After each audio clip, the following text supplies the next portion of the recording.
Donc passer la parole à notre collègue François Jérôme pour une communication dont Dominique est co-auteur qui s'appelle De l'enthousiasme de la découverte aux banalités pédagogiques, entrave à la réflexivité d'enseignants de haute école. François, si tu as la main. Oui, je partage mon écran. Ok, est-ce que vous voyez le diapo? Oui. Oui, j'essaie de le mettre en... Voilà. Vous m'entendez? Je parle assez haut? Oui? Ok. Oui. Donc, Laurent a déjà cité le titre volontairement un tout petit peu provocateur de la communication que j'ai rédigée avec Dominique Verporten à propos d'un cours dont il est titulaire et que j'anime avec lui. Alors, le contexte de cette communication, c'est la formation CAPAES telle qu'elle est dispensée à l'Université de Liège. Donc, pour rappel, le CAPAES, c'est le certificat d'aptitude pédagogique approprié à l'enseignement supérieur, que tous les enseignants qui travaillent en haute école doivent obtenir pour poursuivre donc leur carrière d'enseignant en haute école. Alors, la communication va porter plus spécifiquement sur un petit cours de cette formation. Le cours est intitulé « Approche et questions sociopolitiques dans l'enseignement supérieur ». Donc, ce cours est intégré au programme de la formation CAPAES depuis 2012. Et au niveau du décret CAPAES, donc qui stipule un petit peu comment doit être organisée la formation, ce cours correspond à l'axe sociopolitique. Il correspond environ à 30 heures de travail à distance. Peut-être que certains auditeurs parmi vous vont me contredire à ce niveau-là parce qu'ils ont suivi le cours. Donc, environ 30 heures de travail à distance. Et le cours dispose d'un espace en ligne qui est hébergé sur la plateforme institutionnelle eCampus. Donc, tout le travail concernant ce cours passe par les contenus de l'espace en ligne en question. Alors, que doivent faire en fait les enseignants? En quoi consiste d'abord ce cours questions sociopolitiques en enseignement supérieur? Donc, en fait, le cours est constitué d'une série de conférences thématiques qui sont proposées aux enseignants sous la forme de capsules vidéo. Ces thématiques sont bien sûr en lien avec l'enseignement supérieur. Alors, on y aborde divers aspects de l'enseignement supérieur, donc que ce soit des évolutions sociopolitiques, institutionnelles ou pédagogiques, donc dans l'enseignement supérieur en Belgique, mais aussi en Europe ou dans le monde. Alors, ces conférences thématiques, elles sont assorties de fiches d'activité. Donc, chaque conférence est accompagnée d'une fiche d'activité dans laquelle se trouvent des consignes de formalisation, des réflexions personnelles à produire en lien avec chaque conférence thématique visionnée. Donc, au total, pour réussir le cours, les enseignants choisissent 3 conférences thématiques, complètent donc les fiches d'activité correspondantes et publient les réflexions personnelles qu'ils ont formalisées en fonction des consignes données sur un blog individuel qu'ils créent via WordPress. Donc, ça, ce sont les activités proposées. Alors, l'étude dont je parle ici, elle a été réalisée en 2018-2019 et cette année-là, donc, on proposait 7 conférences thématiques aux enseignants, dont une était obligatoire, donc devait être absolument visionnée. Il s'agissait d'une conférence du Canadien Denis Bédard, donc qu'il avait réalisée en 2015 et qui était intitulée « Innover en enseignement supérieur ». Alors, vous voyez ici dans la première colonne, j'ai repris les titres des conférences. Donc, elles sont assez diversifiées. Il y avait également une conférence de la Canadienne Christelle Lison sur enseigner à des grands groupes, une conférence de Marcel Gauchet, le philosophe français, sur l'autorité comme condition de l'éducation, etc. Donc, la deuxième colonne, vous voyez, j'ai essayé un petit peu de préciser de quelle nature étaient ces conférences. Donc, la première de Denis Bédard, il s'agissait plutôt d'une approche pragmatique concernant l'innovation en enseignement supérieur et il apportait également des rudiments de théorie. La conférence qui portait sur l'enseignement en grand groupe, c'était également une approche assez pragmatique avec également des rudiments de théorie. La conférence sur l'autorité était davantage un débat d'idées, etc. Donc, la colonne suivante, vous voyez que la plupart des conférences, c'était les enseignants pouvaient choisir de les visionner ou pas. Et vous voyez, enfin, oui, le reste, je vais l'expliquer par la suite de l'exposé. Alors, pourquoi cette étude qui porte sur ce cours finalement assez, pas anecdotique, mais qui est peu volumineux dans la formation KPS? C'est parce que ça fait déjà un certain temps qu'on constate que les enseignants manifestent un certain intérêt pour ce cours-là. Et dans le cadre d'une enquête réalisée sur la formation KPS, donc auprès des enseignants qui avaient suivi cette formation en 2015, on les a un peu interrogés sur ce qui les intéressait au niveau de ce cours-là. Et sur les 19 répondants, il y en avait quasiment, bon, pas la moitié, mais assez bien qui voyaient une influence du cours sur leur développement, soit professionnel, soit personnel.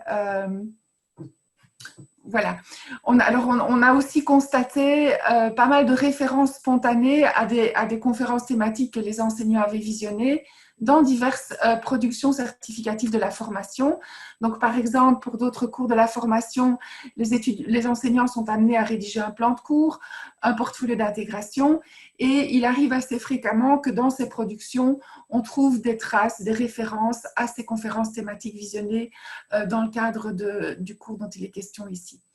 Alors, l'objectif de l'étude dont je rends compte ici, c'était un peu d'observer comment les enseignants tiraient parti finalement des conférences qui leur étaient proposées et quel type de réflexion les thèmes proposés et les façons de les aborder suscitaient chez eux. Alors, Dominique a parlé tantôt de pédagogie à emporter, donc un peu ici la consigne qu'on a introduite en 2018-2019 fait vraiment écho à cela, puisqu'on a ajouté un peu une consigne transversale à l'ensemble des conférences et qu'on a demandé aux enseignants, pour chaque conférence visionnée, d'essayer d'identifier une phrase que le conférencier utilise donc dans sa conférence.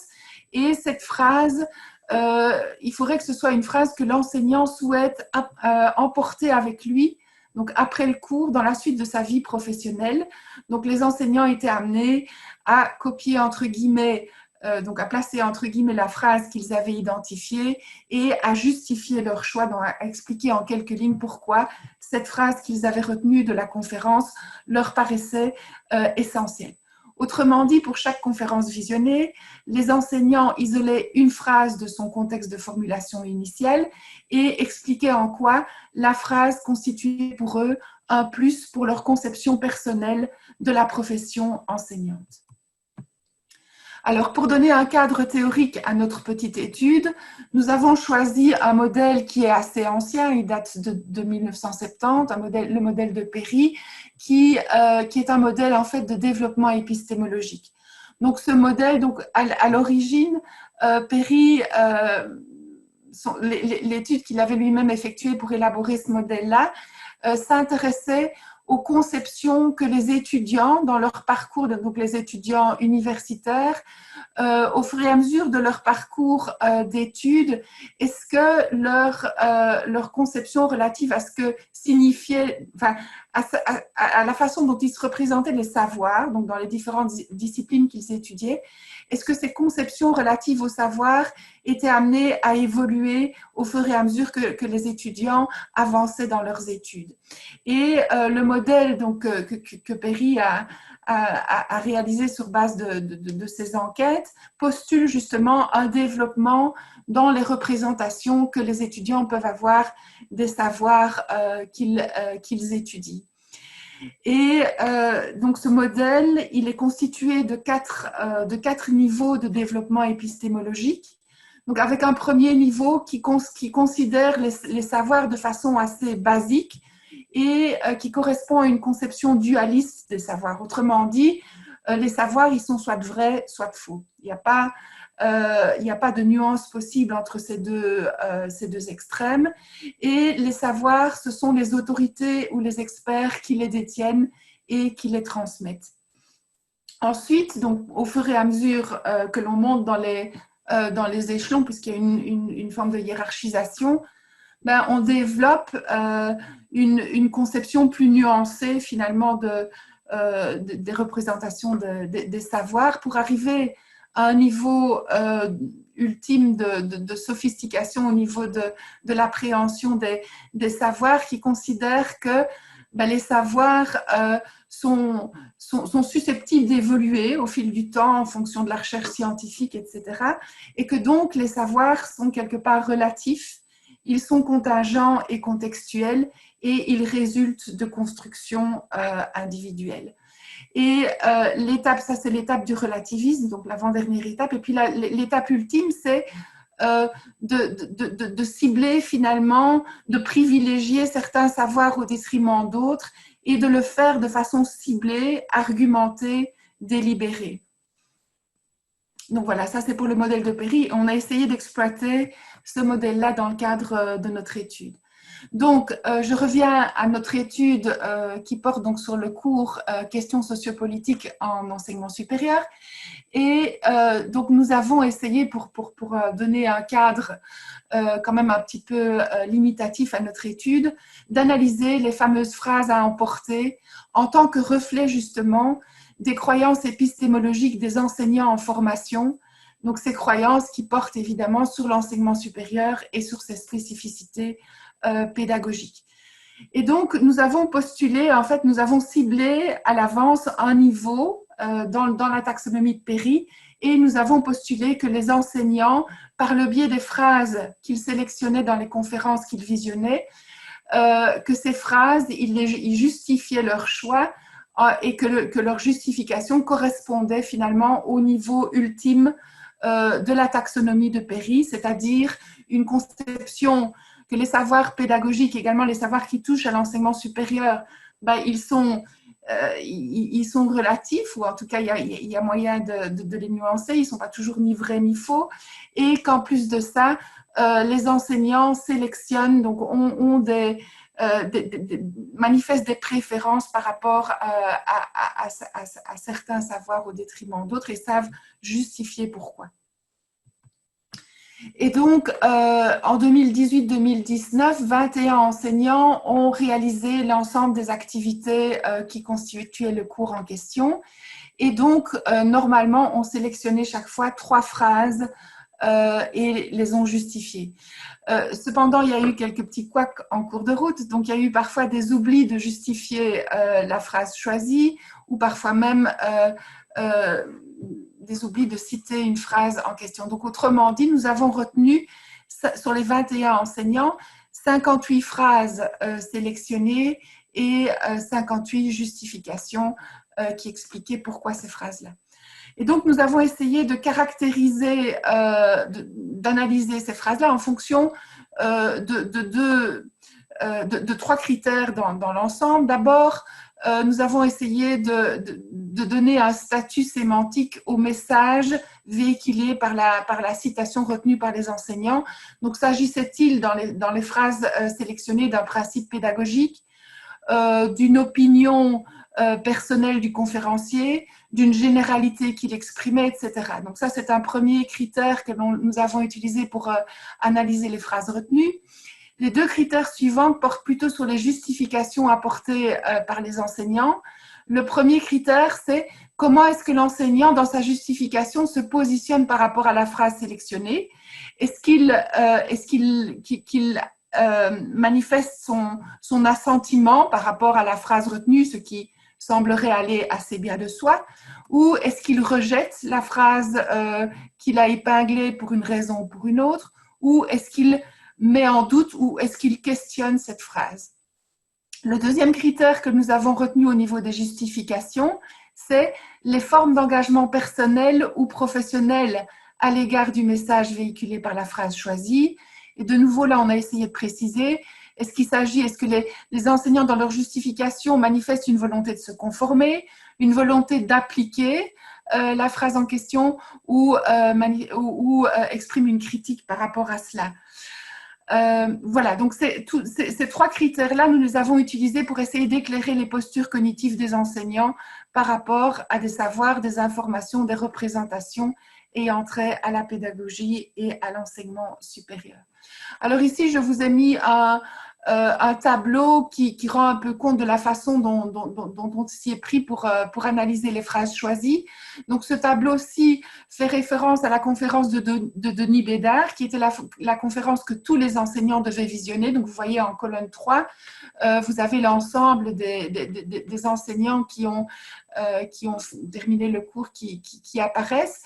On voit aussi qu'il y a une certaine diversité des phrases retenues, qu'il y a relativement peu d'enseignants qui choisissent la même phrase, donc maximum 3 enseignants ou même 2, non, 3 enseignants qui choisissent la même phrase dans la conférence.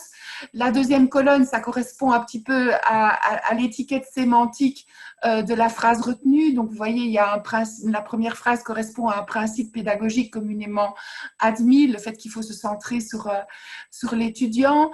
Le deuxième correspond peut-être davantage à une affirmation apodictique, donc une affirmation assez tranchée, assez...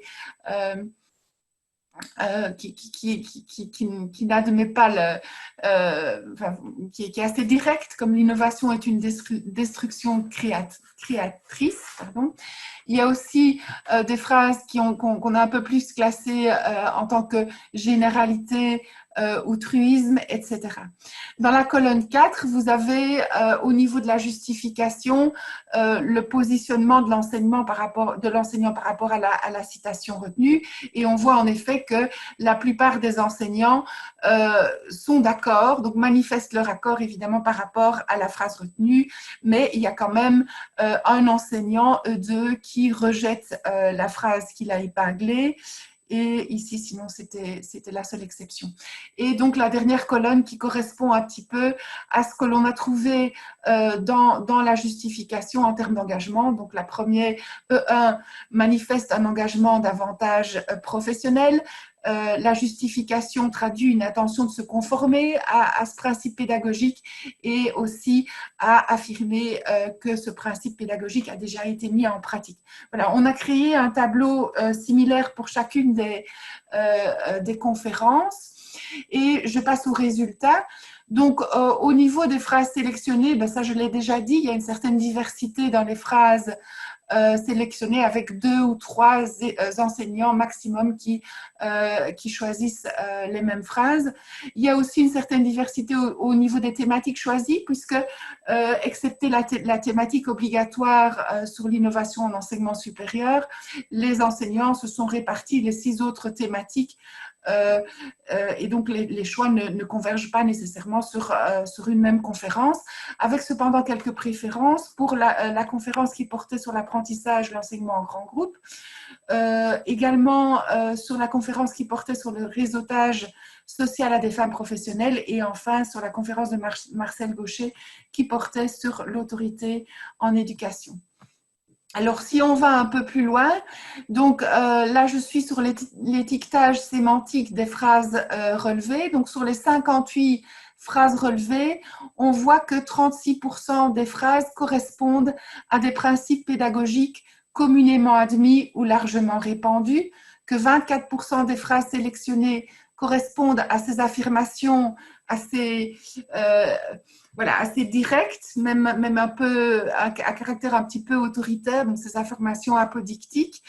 13,5% des phrases correspondent à des généralités ou contextes d'application multiples, donc des phrases qui peuvent s'appliquer à un contexte d'enseignement, mais aussi à d'autres contextes professionnels. Voilà. Et 15% des phrases correspondent à des constats généralisables qui relèvent de l'observation ou de l'expérience personnelle du conférencier. Et enfin, 11% qui correspondent à des opinions personnelles généralisables exprimées également par le conférencier. Donc, si on résume tout ça, on peut dire que les enseignants manifestent une préférence pour des propos à caractère assez directif ou normatif, tels des règles, des principes, des arguments d'autorité ou des opinions favorisant la généralisation. Alors, au niveau, je l'ai déjà mentionné, au niveau du positionnement par rapport aux phrases sélectionnées, ben, c'est clairement, dans 93% des cas, les phrases sélectionnées donc, obtiennent l'assentiment des enseignants. Il y a très peu d'enseignants qui manifestent un rejet de la phrase épinglée, voire qui la questionnent. Alors, au niveau des justifications, donc on voit qu'en général, dans la plupart des cas, les enseignants retiennent les phrases par intérêt professionnel. Donc, ils manifestent un engagement professionnel par rapport aux phrases sélectionnées ou alors un engagement mixte, c'est-à-dire à la fois personnel et à la fois professionnel. Alors, les attitudes que les justifications laissent transparaître par rapport à la phrase, aux phrases sélectionnées, c'est souvent une intention de se conformer au principe, à la règle, à la généralité qui a été sélectionnée, à la mettre en pratique. Très peu souvent, il y a une forme de distanciation critique, une mise en perspective ou une expression d'un doute qui se manifeste dans la justification. Il y a aussi parfois des prises de conscience par rapport à la phrase retenue. Ah oui, j'y avais pas pensé, mais c'est vrai, ça m'intéresse, donc je prends conscience de cet aspect-là. Ou alors la manifestation d'une conviction que la phrase véhicule une vérité que l'on reconnaît soi-même et que cette vérité concerne l'enseignant qui a sélectionné la phrase en question. Donc, j'en viens ici à la discussion où je remets en parallèle les résultats obtenus par l'étude et le modèle de Perry. Donc, on a vu que les enseignants manifestaient une prédilection pour des propos à caractère assez directif ou normatif. Et là, si je m'en réfère au modèle de Perry, ben, j'aurais tendance à mettre cet aspect-là en lien avec le premier niveau en fait, de la taxonomie de Perry, donc une position assez dualiste par rapport au savoir. Donc ici, ça laisserait peut-être transparaître un crédit quasi inconditionnel accordé à l'expertise, donc l'expertise ici des conférenciers, et à ce qui fait figure d'autorité dans un domaine. Ici, le domaine, c'est l'enseignement supérieur et la pédagogie. Alors, les expressions d'assentiment à l'égard de la plupart des phrases choisies, ben de nouveau, ça correspondrait plutôt à la position dualiste selon le modèle de Perry, puisqu'il y aurait une propension peut-être à l'absolutisation, même si je vais mettre ça un petit peu en doute par la suite. Et alors, les formes d'engagement qui sont assez conformistes dans la mesure, ici c'est un peu péjoratif la façon de s'exprimer, mais ça veut dire, voilà, il y a cet assentiment, il y a cette volonté de se conformer au message qui est véhiculé par la phrase choisie. Les formes d'engagement sont aussi assez monolithes, c'est-à-dire il y a peu de remise en question finalement des propos retenus. Donc là, de nouveau, on se situerait plutôt davantage au niveau, dans une position dualiste. Mais quand même, il y a ces formes d'engagement qui transparaissent au niveau des justifications, engagement professionnel surtout.